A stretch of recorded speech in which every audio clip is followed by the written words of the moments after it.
नमस्कार साथियों, आशा करता हूँ आप सब बहुत अच्छे होंगे। आज विजयदशमी का पर्व है, आप सबको विजयदशमी की शुभकामनाएं। जैसा कि आप देख रहे हैं फ्रेम में मेरे सामने है Wagon R LXi CNG 2021 model. ये गाड़ी मेरे पास है, मैं इसको पिछले 2 साल 10 महीने से इस्तेमाल कर रहा हूँ और आज मैं आपको दे रहा हूँ इसका ओनरशिप रिव्यू। और एक और ज़रूरी चीज़, मैंने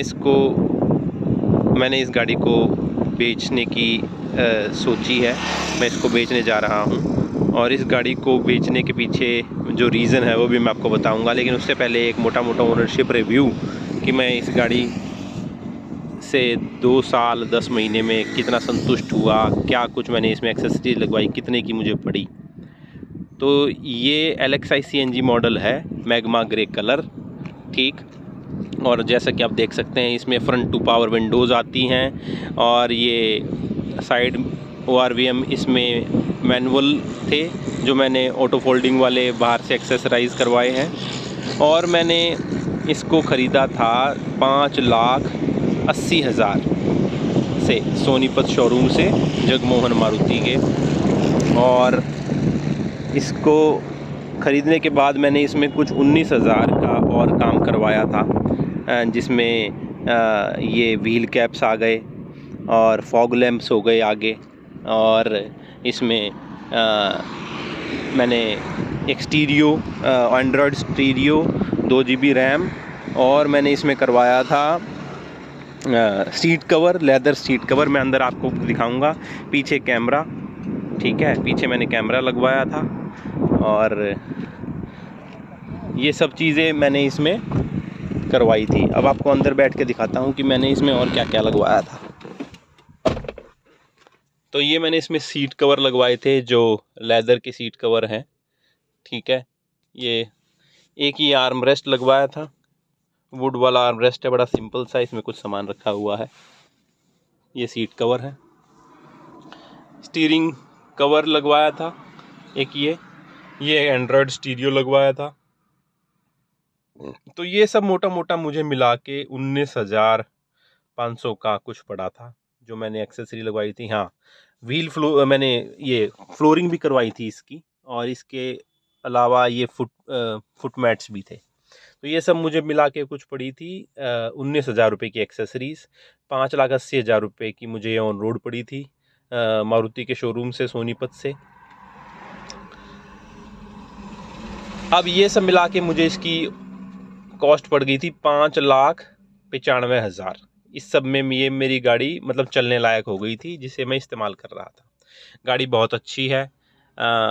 इसमें कोई, मैं ये नहीं कहूँगा कि एक छोटी मिडिल क्लास फैमिली के लिए कोई जगह की कमी है या और कुछ है। हाँ, कहीं ना कहीं आपको अंडर पावर्ड, क्योंकि 1.0 सीसी का इंजन है, 1.0 लीटर का, सॉरी 1,000 सीसी का इंजन है, और कहीं ना कहीं अंडर पावर्ड लगेगी आपको। दूसरा, आपको इसमें जो LXi मॉडल था CNG 2021 में फ्रंट टू पावर विंडोज़ ही आती थी। तो जो 2 बड़ी दिक्कत थी जो मुझे परेशान करती थी, एक तो इसमें रियर साइड की पावर विंडोज़ नहीं है, ठीक है, और दूसरा ये हाथ से मुझे एडजस्ट करना पड़ता था, ठीक है। ये मैंने अब मैनुअल से ऑटो फोल्डिंग करवा दिया, ठीक है। एक सेंटर लॉकिंग भी करवाई, वो मैंने अभी करवाई है पिछले 1-2 महीने पहले है। उसका भी कॉस्ट मैं बताऊंगा आपको कितना पड़ा। तो अगर बात करें ORVM की, तो ये दोनों ऑटो फोल्डिंग है। मैं आपको ऑन करके दिखा देता हूँ।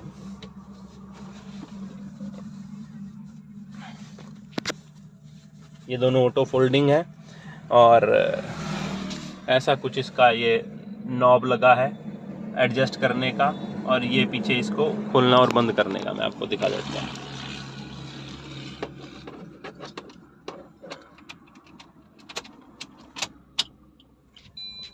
तो ये इसको बटन से हम ऐसे बंद और खोल सकते हैं, ये ऐसे खोल सकते हैं, और ये जॉयस्टिक से हम इसको कंट्रोल कर सकते हैं। तो ये है इसकी एक्सेसरीज़ जो मैंने अभी रिसेंटली लगवाई है। तो अभी जो मैंने रिसेंटली ऐड ऑन किया है इसमें, ये 2 ORVM, जॉयस्टिक के साथ ये, और मैंने इसकी डैम्पिंग कराई है, चारों दरवाज़ों की डबल लेयर डैम्पिंग, क्योंकि साउंड काफ़ी आती थी, और सेंटर लॉकिंग। ठीक है, ये मैंने इसकी सेंटर लॉकिंग वाली की लगवाई है, क्योंकि ये रिमोट सेंटर लॉकिंग तो नहीं आता था, हाँ, लेकिन ये वाला बटन था गाड़ी में जो हम जिससे लॉक और अनलॉक कर सकते हैं इससे। तो ये सब मुझे अभी 21,000 रुपये का पड़ा, तो 5,95,000 प्लस 21,000, ये हो गया 6,15,000 में इसको मैं चला रहा हूँ। अब इसको 2 साल 10 महीने हो गए हैं, चल चुकी है करीब 32,000 किलोमीटर। तो 32,000 किलोमीटर में मेरा फीडबैक ये है कि हाँ, कम पैसों में अच्छी गाड़ी है, बहुत अच्छा स्पेस है, रनिंग कॉस्ट बहुत कम है। एवरेज मेरी सर्विस कॉस्ट जो पड़ती है वो पड़ती है 3 से 5,000 के बीच में। मेजर सर्विस 5,000 और जो बेसिक सर्विस होती है वो पड़ती है 3 से 4,000। तो ये मेरा सर्विस एक्सपीरियंस रहा।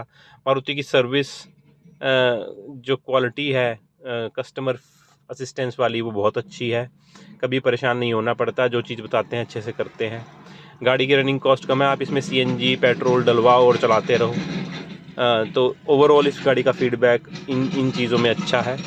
जो चीज़ कमी है, क्योंकि ये एक एंट्री लेवल हैचबैक है, तो इसमें ये जो फीचर्स मुझे नहीं मिली। हाँ, मैं अगर मैं ऊपर वाले लेवल पे जाता तो मुझे ज़रूर मिलती। उस टाइम पे मेरा बजट नहीं इतना था, और उस बजट के हिसाब से मुझे अच्छी चीज़ें मिली। अब मैं सोच रहा हूँ इसे अपग्रेड करने की।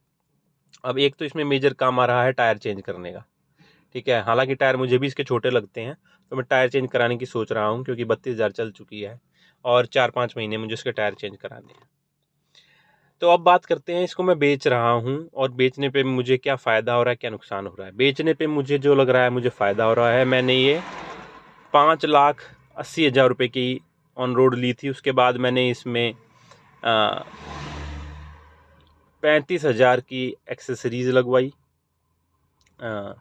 20,000 19,000 पहले, और मोटा मोटा 20,000 समझ लिए, 20,000 पहले और 21,000 बाद में। तो नहीं, 40,000 की, हाँ 40,000 की मैंने एक्सेसरीज लगवाई।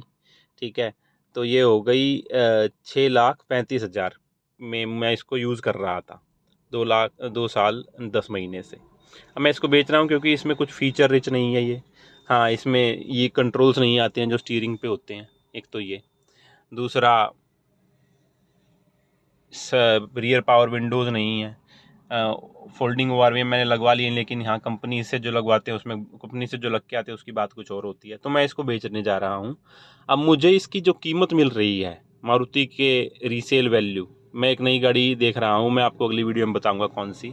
तो मुझे रीसेल वैल्यू जो मिल रही है बहुत अच्छी मिल रही है। वो मुझे मिल रही है 2 साल 10 महीने चलाने के बाद 5,20,000। मैंने इसको 5,80,000 में ख़रीदा था ऑन रोड, और मुझे अब मिल रही है 5,20,000। तो आप कमेंट्स में बता सकते हैं कि वो अच्छी है, बुरी है, कैसी है। मुझे वो अच्छी लगी, और उसमें मैं कुछ और 2 लाख रुपए जोड़ के मैं एक नई गाड़ी प्लान कर रहा हूँ। गाड़ी में कोई शिकायत नहीं है, गाड़ी बहुत अच्छी है। अभी भी मार्केट में शायद हाईएस्ट सेलिंग नंबर है इसका, किसी भी एंट्री लेवल हैचबैक में। गाड़ी में कोई शिकायत नहीं है। बाहर से आप अपने मन मुताबिक एक्सेसरीज़ भी लगवा सकते हैं। तो जैसा आपको सही लगे इन टर्म्स ऑफ आप इसको कैसे यूज़ कर सकते हैं, क्या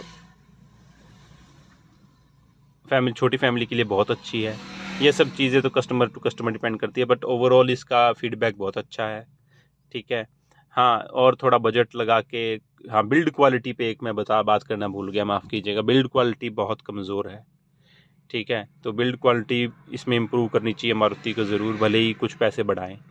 सेफ्टी कम्स फर्स्ट। एक ही इसमें एयरबैग आता है। ठीक है, ड्राइवर साइड आता है, पैसेंजर्स को ड्राइवर साइड कोई एयरबैग नहीं है। इससे बड़े लेवल में आता होगा, इससे बड़े मॉडल में, लेकिन हाँ, इस LXi CNG में नहीं आता। तो देते हैं अभी वाणी को विराम। मेरी आज का ये एक तरह से ओनरशिप रिव्यू समझिए, या फिर मेरे इसको बेचने के पीछे क्या कारण रहा, और मैं इसको क्यों सेल आउट कर रहा हूँ, और क्या ये सब चीज़ें उन लोगों से, क्या वो जो लोग जो वैगन आर LXi CNG चलाते हैं उस बात को रिलेट कर पा रहे हैं। तो अपने कमेंट, फीडबैक, लाइक मुझे दे दीजिएगा। और ये थी आज का टॉपिक और जिस पे मैं आपसे बात करना चाहता था। धन्यवाद, खुश रहिए, जय श्री राम।